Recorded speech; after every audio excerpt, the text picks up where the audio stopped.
World news के sponsor हैं स्वागत, अदरक, लहसुन और मसाले 100% प्योर एंड हाइजीनिक। अस्सलाम वालेकुम, आदाब। मैं हूं खलील फरहाद। शुरू करते हैं वर्ल्ड न्यूज हेडलाइंस के साथ। सऊदी अरब ने हिंदुस्तान और पाकिस्तान समेत 6 ममालिक के लोगों पर आयद सफरी पाबंदी हटा दी। अब 1 दिसंबर तक बिना क्वारंटाइन सऊदी अरब का सफर कर पाएंगे लोग।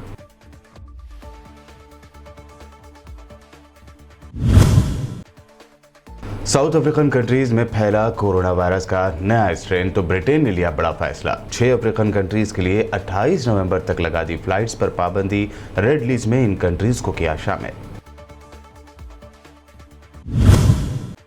यूरोप में बढ़ते कोरोना के असर के दरमियान शहरियों में वैक्सीन की मुखालिफत जारी। अब स्विट्जरलैंड के बाशिंदों ने जबरदस्ती वैक्सीन के खिलाफ किया अनोखा एहतजाज। गाय को बांधी जाने वाली घंटी अपने गले में लटका कर निकाली रैली। दिल्ली से लगे नोएडा में मुस्लिम बुजुर्ग के साथ मारपीट और तौहीन आमेज बातें करने का मामला। मुतासरा बुजुर्ग शख्स कासिम अहमद काजमी ने सुप्रीम कोर्ट में दाखिल की दरख्वास्त। इंसाफ और मुआवजे का किया मुतालबा। जमीयत उलमा हिंद के सदर मौलाना अरशद मदनी ने ट्वीट करते हुए फिरका वारियत के खिलाफ जंग की कही बात। लिखा, इस जंग में हम अकेले नहीं हासिल कर सकते कामयाबी, यकसा सोच रखने वालों को लाना होगा अपने साथ। और मुंबई पर दहशतगर्दाना हमलों की आज बरसी। फॉरेन मिनिस्टर ने पाकिस्तानी सिफारतकार को किया समन। मुंबई हमले के केसेस की जल्द सुनवाई और अपने जमीन का दहशतगर्दी के लिए इस्तेमाल नहीं होने देने का किया मुतालबा।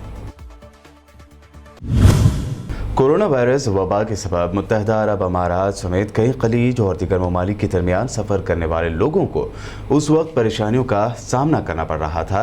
इस दरमियान सऊदी अरब ने ऐलान किया है कि वो हिंदुस्तान और पाकिस्तान समेत 6 कंट्रीज़ के लोगों पर सफरी पाबंदी हटा देगा। अरब न्यूज़ ने बताया कि इन अहकामात के तहत पूरी तरह वैक्सीनेटेड तारकीन वतन को सीधे दाखिले की इजाज़त दी जाएगी। साथ ही उन्हें मुल्क में दाखिल होने से पहले अपने ममालिक के बाहर 14 दिनों तक क्वारंटाइन में रहने की भी ज़रूरत नहीं है। सऊदी अरब के दाखिली उमूर की वजारत ने अहकामात जारी करते हुए कहा कि तब्दीलियाँ 1 दिसंबर की आधी रात 1 बजे से नाफिज होंगी। सऊदी अरब के ऑफिशियल बयान के मुताबिक Hindustan, Pakistan, Brazil, Indonesia, Vietnam और मिस्र के मुसाफिरों को 14 दिन तीसरे मुल्क में क्वारंटाइन किए बगैर मुल्क में दाखिल होने की इजाज़त दे दी गई है। वजारत ने यह फैसला कोरोना से बने हालात में बेहतरी को देखते हुए लिया है। अफ्रीका के ममालिक में कोरोना वायरस के नए स्ट्रेन के फैलाव को देखते हुए ब्रिटेन ने South Africa, Botswana, Lesotho, Eswatini, Zimbabwe और नामीबिया के लिए 28 नवंबर तक फ्लाइट्स पर पाबंदी लगा दी है। हुकूमत ने यहां जारी एक बयान में कहा कि जुमा की दोपहर 26 नवंबर से जनूबी Africa, Botswana, Lesotho, Eswatini, Zimbabwe और नामीबिया को बरतानिया के सफ़र के लिए रेड लिस्ट में शामिल किया जाएगा। इन 6 ममालिक में से डायरेक्ट फ्लाइट पर जुमा की दोपहर से 28 नवंबर तक पाबंदी रहेगी। बयान के मुताबिक जुमा से गैर बरतानवी और आयरिश शहरियों जिन्होंने गुज़िश्ता 10 दिनों में इन 6 अफ्रीकन कंट्रीज़ का सफ़र किया है, ब्रिटेन में उनका दाखिला ममनू होगा, जबकि ब्रिटेन और आयरिश शहरियों को 10 दिन के लिए क्वारंटाइन में रहना होगा।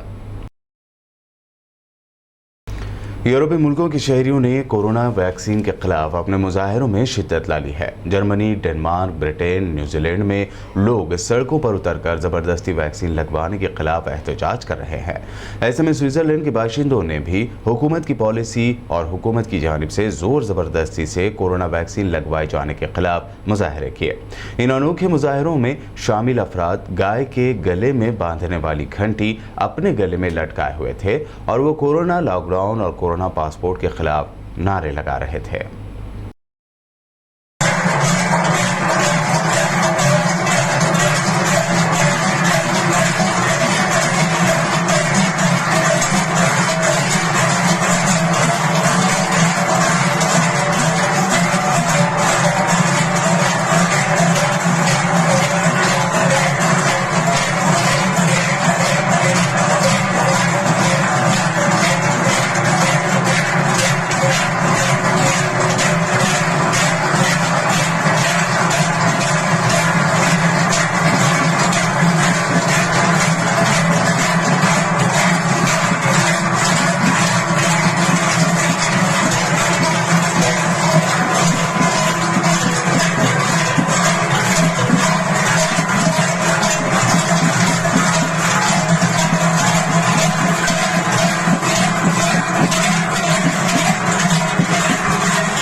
मस्जिद अक़सा के मुबल्लिग इमाम और ख़तीब अल-शेख अकरम अल-साबरी ने खबरदार किया है कि मस्जिद अक़सा के वजूद को क़ाबिज़ इसराइलियों के हाथों शदीद ख़तरात लाहक है।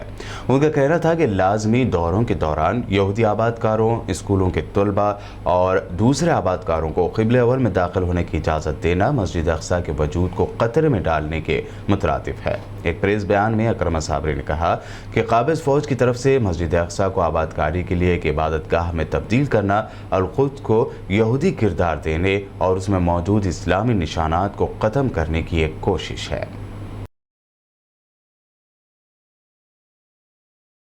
अरब मुल्कों के बाद अब दिगर इस्लामी ममालिक भी इसराइल के साथ ताल्लुकात बेहतर करने में लग गए हैं। इसी के तहत मराकश ने इसराइली रियासत के साथ इसराइली ड्रोन और जदीद हथियारों के निज़ाम की खरीदारी के मुआहदे पर दस्तखत किए हैं। Israeli defence minister Benny Gantz ने कहा कि मराकश के दौरे के फ्रेमवर्क के अंदर हमने मराकश के वज़ीर डेलीगेट टू वज़ीर आज़म के कौमी दिफा के इंचार्ज अब्दुल लतीफ़ लोदी के साथ एक अहम दिफाई मुफ़ाहमत की याददाश्त पर दस्तखत किए हैं। बेनी गेंट्स ने मज़ीद कहा कि मुआहदा एक ठोस फ्रेमवर्क फ्राहम करेगा जो दोनों ममालिक के दरमियान दिफाई ताल्लुकात को बाकायदा बनाता है और फ्यूचर में किसी भी ताउन की बुनियाद रखना है। ये दूसरा मुआहदा है जिस पर इसराइल और मराकश ने दस्तखत किए हैं। मुत्तहिदा अरब अमारात यानी UAE ने अफगानिस्तान के नए हुक्मरानों पर असर व रसूख की सिफारती जंग में कतर के खिलाफ जाते हुए काबुल एयरपोर्ट का इंतज़ाम चलाने के लिए अफगान हुकूमत से बातचीत की। खलीज मुल्क में मौजूद एक मगरबी सिफारतकार ने बताया कि UAE हुकाम ने एयरपोर्ट को ऑपरेट करने के हवाले से हालिया हफ्तों में अफगानी अहदेदारों के साथ सिलसिलेवार मुलाकातें की हैं। ये मज़ाकरात ज़ाहिर करते हैं कि ममालिक किस तरह तालिबान के ज़ेर इक़्तिदार अफगानिस्तान में अपना असर व रसूख बढ़ाने की कोशिश कर रहे हैं। माना जा रहा है कि UAE की ये कोशिशें कतर के सिफारती असर व रसूख का मुकाबला करने के ख्वाह हैं। अगस्त में अमेरिका के वापस जाने के बाद अफगानिस्तान से इनखला की कोशिशों में अहम किरदार अदा करने के बाद कतरी तुर्की के साथ मिलकर हामिद करज़ई इंटरनेशनल एयरपोर्ट को चलाने में मदद कर रहे हैं और कह चुके हैं कि वो इस ऑपरेशन को संभालने के लिए तैयार हैं।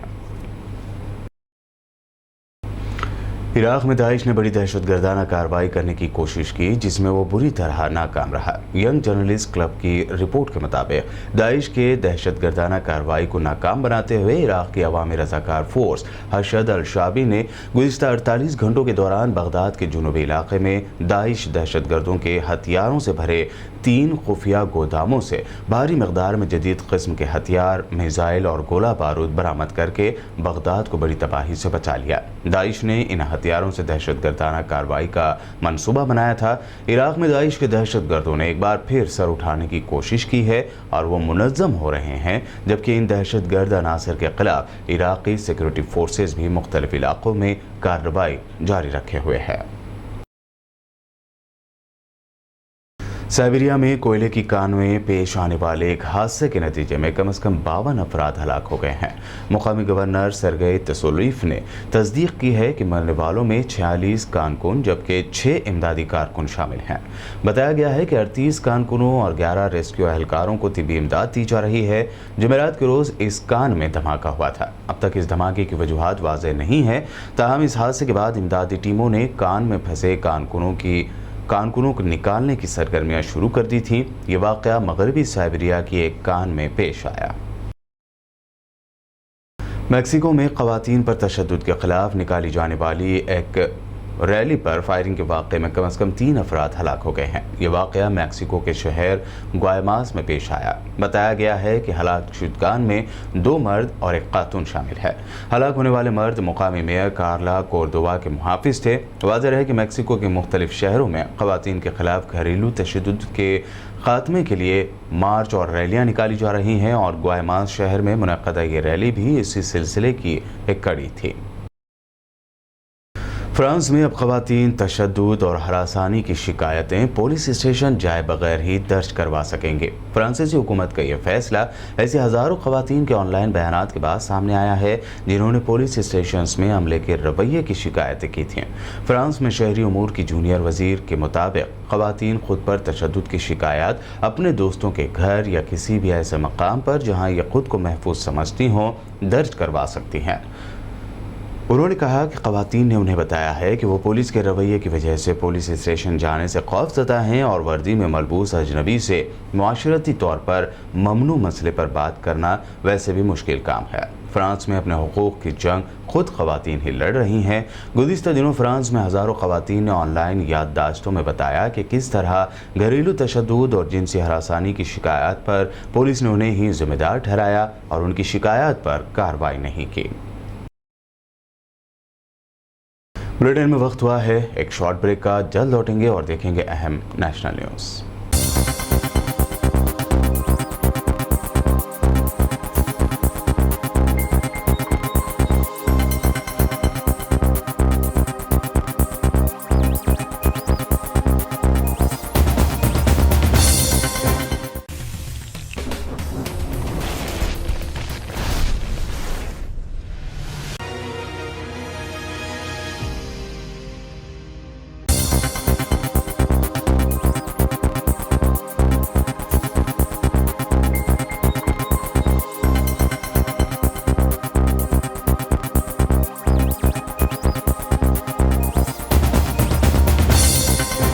ब्रेक के बाद बढ़ते हैं मजीद अहम खबरों की जानिब। दिल्ली से लगे यूपी के शहर नोएडा में मुस्लिम बुजुर्ग पर हमले और हेट स्पीच के मामले पर मुतासरा कासिम अहमद काजमी ने सुप्रीम कोर्ट में दरख्वास्त दाखिल कर दी है। इस मामले में मुलजमीन और यूपी पुलिस पर कार्रवाई की मांग की गई है। साथ ही गैर जानिबदार जांच और ट्रायल की मांग भी की गई है। इसके साथ ही सुप्रीम कोर्ट के फैसले के मुताबिक मुआवजा भी मांगा गया है। वहीं सुप्रीम कोर्ट ने इस मामले पर मुतासरा को यूपी सरकार को दरख्वास्त की एक कॉपी देने को कहा है। जस्टिस AM खानवेलकर ने कहा कि CJI NV रमना की बेंच हेट स्पीच मामले की सुनवाई कर रही है, इसलिए मामले को CJI के पास भेजा जाना चाहिए। दरख्वास्त गुजार बुजुर्ग मुस्लिम शख्स का ये कहना है कि 4 जुलाई साल 2021 की सुबह वो अलीगढ़ के लिए बस पकड़ने नोएडा गए थे। जब वो बस का इंतज़ार कर रहे थे तब एक सफ़ेद कार या वैन रुक गई और उन्हें पीछे सीट पर बिठा दिया गया और 15 मिनटों तक उन्हें टॉर्चर किया गया। उन्हें बार बार अपने मजहबी पहचान से मुताल्लिक़ कई तौहीन आमेज़ बातें कही गई। उन्हें बताया गया कि इस देश में रहने का उन्हें कोई हक़ नहीं है। उनकी दाढ़ी खींची गई और कई मरतबा उन पर हमला किया गया। जमीयत उलमाए हिंद के सदर मौलाना अरशद मदनी ने ट्वीट करते हुए फ़िरक़ा वारियत के ख़िलाफ़ जंग की बात कही। मौलाना अरशद मदनी ने कहा कि फ़िरक़ा वारियत के ख़िलाफ़ जंग में हम अकेले कामयाबी हासिल नहीं कर सकते। हमें न सिर्फ उस तबके को बल्कि समाज के सभी यकसा सोच रखने वाले लोगों को अपने साथ लाना होगा। नफ़रत और फ़िरक़ा वारियत की इस आग को बुझाने के लिए हमें मिलजुल कर आगे आना होगा। मुंबई में 26 नवंबर यानी आज ही के दिन हुए दहशतगर्दाना हमलों की बरसी पर फॉरेन मिनिस्ट्री ने पाकिस्तान हाई कमीशन के सीनियर सिफारतकार को समन किया है, जिसमें एक बार फिर वही कहा गया कि जल्द से जल्द मुंबई हमले के मामले को सुना जाए और पाकिस्तान अपनी बात पर कायम रहे कि अपनी ज़मीन का दहशतगर्दी के लिए इस्तेमाल नहीं होने दे। बता दें कि मुंबई में कई मकामात पर हुए दहशतगर्दाना हमलों में भारत समेत 15 मुल्कों के 166 शहरी मारे गए थे, लेकिन 13 साल के बाद भी पाकिस्तान ने इस हमले के कसूरवारों को सजा तक पहुंचाने में कोई दिलचस्पी नहीं दिखाई है। किसान आंदोलन को पूरा 1 साल हो गया है। ऐसे में कांग्रेस जनरल सेक्रेटरी प्रियंका गांधी ने ट्वीट करते हुए लिखा कि किसान आंदोलन का 1 साल, किसानों के मजबूत सत्याग्रह, 700 किसानों की शहादत और जालिम भाजपा सरकार के घमंड और किसानों पर जुल्म के लिए जाना जाएगा। प्रियंका गांधी आगे लिखती हैं कि भारत में किसान की जय जयकार हमेशा थी, है और रहेगी। किसानों की जद्दोजहद की जीत इसका नतीजा है। जय किसान। दिल्ली के CM अरविंद केजरीवाल ने आज दिल्ली असेंबली में बीजेपी पर ऐसे रिमार्क किए कि पूरा असेंबली हाल हंसी से गूंज उठा। केजरीवाल ने कहा कि जब PM मोदी ने ज़राए क़वानीन लाए तो बीजेपी लीडरों ने कहा कि क्या मास्टर स्ट्रोक है, और जब उन्हीं क़वानीन को वापस लिया गया तो फिर बीजेपी नेताओं ने कहा कि क्या मास्टर स्ट्रोक है। केजरीवाल ने कहा कि मुझे आप लोगों पर रहम आता है, भगवान ऐसा किसी के साथ ना करे। किसानों की जो मांगे हैं, अभी जो पेंडिंग मांगे हैं, हम उनका पूरा समर्थन करते हैं। टेनी साहब को तुरंत केंद्रीय मंत्रिमंडल से बर्खास्त किया जाना चाहिए। मुझे नहीं पता कि केंद्र सरकार की क्या मजबूरी है, कुछ तो मजबूरी होगी जो उस एक आदमी का बोझ लेके केंद्र सरकार अपने कंधे पे ढो रही है। क्यों नहीं उसको हटा देते? मुझे नहीं पता कि उनकी क्या मजबूरी है, कुछ मजबूरी होगी जरूर, लेकिन पूरा देश मांग करता है कि ऐसे व्यक्ति को तुरंत बर्खास्त किया जाए। एमएसपी की जो उनकी डिमांड है वो बिल्कुल जायज़ है, इसके ऊपर हमने भी बहुत अध्ययन किया है। ये राजनीतिक तौर पे नहीं, मुझे लगता है अगर एमएसपी लागू हो जाता है तो देश की एग्रीकल्चर सेक्टर को बहुत बड़ा फायदा होगा, पूरा का पूरा बदल सकता है। जितने केसेस, झूठे केसेस इन लोगों के ऊपर लगाए गए हैं वो सारे वापस लिए जाएं और जो 700 किसान शहीद हो गए उनके परिवारों को उचित मुआवजा दिया जाए। किसान जब तक वहाँ बैठे हैं, किसान तय करेंगे वो कब उठना चाहते हैं। जब तक किसान वहाँ बैठे हैं हम किसानों के साथ हैं, पूरी तरह से किसानों के साथ हैं, हर कदम पे उनके साथ हैं। और गोपाल राय जी द्वारा जो यहाँ पे प्रस्ताव पेश किया गया मैं उसका पूरा समर्थन करता हूँ। एक चीज मैं देख रहा हूं, मतलब बेशर्मी की भी हद होती है। जब ये 3 काले कानून लाए गए तो भाजपा वालों ने चारों तरफ वाह क्या मास्टर स्ट्रोक है, और जब ये तीनों कानून वापस लिए गए तो बोले वाह क्या मास्टर स्ट्रोक।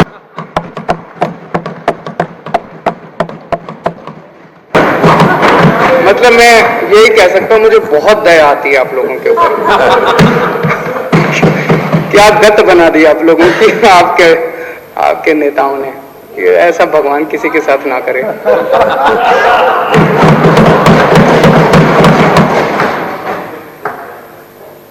26 नवंबर को कॉन्स्टिट्यूशन डे के मौके पर मरकज़ की मोदी सरकार ने कई प्रोग्राम्स मुनक़्क़द किए हैं, तो अपोजिशन ने इत्तेहाद का सबूत पेश करते हुए इन तमाम प्रोग्रामों का बायकाट कर दिया है। कांग्रेस से लेकर लेफ्ट तक, शिवसेना से लेकर बीएसपी तक कई पार्टियों ने इन प्रोग्राम से दूरी अख्तियार की है। ऐसे में कांग्रेस के साबिक़ सदर राहुल गांधी ने ट्वीट करते हुए मोदी सरकार पर तंज किया है। राहुल गांधी ने अपने ट्वीट में बड़ा पैगाम देते हुए सभी के लिए बराबरी की बात कही है। अपने ट्वीट में राहुल गांधी ने लिखा कि इंसाफ और हुकूक सब के लिए एक जैसे होने चाहिए ताकि आइन सिर्फ कागज ना बन जाए। राहुल गांधी ने आगे लिखा कि ये हम सब की जिम्मेदारी है। मुल्क के कॉन्स्टिट्यूशन डे पर सभी को मुबारकबाद। कांग्रेस सीनियर लीडर और साबिक़ वजीर आनंद शर्मा ने आज प्रेस कॉन्फ्रेंस करते हुए मोदी सरकार की जानिब से कॉन्स्टिट्यूशन के मौके पर मुनक़्क़दा प्रोग्राम में अपोजिशन को महज रस्मी दावत देने पर तंज किया और इन प्रोग्रामों के बायकाट करने के बारे में तफसील बताई। कांग्रेस पार्टी ने और हमारे सहयोगी दलों ने, अन्य मुख्य विपक्षी दलों ने इसमें शमूलियत नहीं की है, इसमें शामिल नहीं हुए हैं। उसके कारण जानना आवश्यक है। बीजेपी की सरकार निरंतर संवैधानिक संस्थाओं पर चोट पहुंचा रही है। संवैधानिक नियमों का उल्लंघन हो रहा है। संवैधानिक प्रजातांत्रिक प्रणाली पर निरंतर आघात है, चोट पहुंचती है। एक संसदीय प्रजातंत्र के अंदर प्रतिपक्ष की भूमिका रहती है। देश के संविधान में ये बात स्पष्ट है कि सत्ताधारी दल के साथ प्रतिपक्ष अनिवार्य है। 2 बरस पहले भी यही विषय उठा था। एक सरकारी कार्यक्रम का आयोजन किया गया था जिसमें विपक्ष की कोई भूमिका नहीं थी। हमारी ऐसी अपेक्षा थी कि उस दिन जो हुआ और विपक्ष ने अपना रोष प्रकट किया, प्रोटेस्ट किया, उससे सरकार भविष्य में सचेत हो जाएगी और विपक्ष को सम्मान ऐसे अवसर पर देगी। जहां हम संविधान का सम्मान करते हुए, महामहिम राष्ट्रपति जी का सम्मान करते हुए ये बात स्पष्ट करना चाहते हैं कि अगर विपक्ष, चाहे नेता प्रतिपक्ष, विपक्षी दलों के नेताओं की संविधान दिवस के कार्यक्रम के आयोजन में और देश के प्रजातंत्र को, संविधान को जब हम सेलिब्रेट करें उसका जश्न मनाएं, उसमें शामिल ना किया जाना, केवल एक औपचारिक निमंत्रण, वो भी बैठने का समारोह के अंदर, वो स्वीकार्य नहीं है। AIMIM चीफ असदुद्दीन ओवैसी ने भी बड़ा बयान दिया है। उन्होंने एक तरफ मुल्क के आइन यानी कॉन्स्टिट्यूशन को सभी की हिफाजत करने वाला बताया है, तो वहीं इस बात का भी जिक्र कर दिया कि कई मामलों में मुल्क के मुस्लिम और दलित तबके के साथ नाइंसाफ़ी होती है। उन्होंने अपने ट्वीट में लिखा कि 26 नवंबर 1949 को हमारे बुजुर्गों ने हमें आइन का तोहफा दिया था। ये वो ख्वाब था जो हमारे बुजुर्गों ने इस मुल्क के लिए देखा था। इस आइन ने ही हमें न सिर्फ कई ज़्यादतियों से महफूज रखा, बल्कि अक्सरियत पसंदी से भी बचाया। असदुद्दीन ओवैसी ने इसी सिलसिले में अपने दूसरे ट्वीट में लिखा कि ये कॉन्स्टिट्यूशन का एक ऐसा वादा है जिसे कई मरतबा तोड़ने की कोशिश की गई। मुल्क के मुस्लिम और दलित तबके के साथ तो ऐसा अक्सर हो जाता है, लेकिन फिर भी मुल्क के आइन ने हमें वो ताकत ज़रूर दी है कि हम इस नाइंसाफ़ी के ख़िलाफ़ बोल पाएँ, हम अपने हक़ के लिए लड़ सकें। अब असदुद्दीन ओवैसी ने बिना नाम लिए मौजूदा मोदी सरकार पर तीखा हमला किया। असदुद्दीन ओवैसी हमेशा से ही ये कहते आए हैं कि मोदी सरकार के इख्तिदार में आने के बाद से मुस्लिम और ज़्यादा गैर महफूज महसूस करने लगे हैं। वर्ल्ड न्यूज़ के आखिर में हेडलाइंस पर डालते हैं एक और नज़र। सऊदी अरब ने हिंदुस्तान और पाकिस्तान समेत 6 ममालिक के लोगों पर आयद सफरी पाबंदी हटा दी। अब 1 दिसंबर तक बिना क्वारंटाइन सऊदी अरब का सफर कर पाएंगे लोग।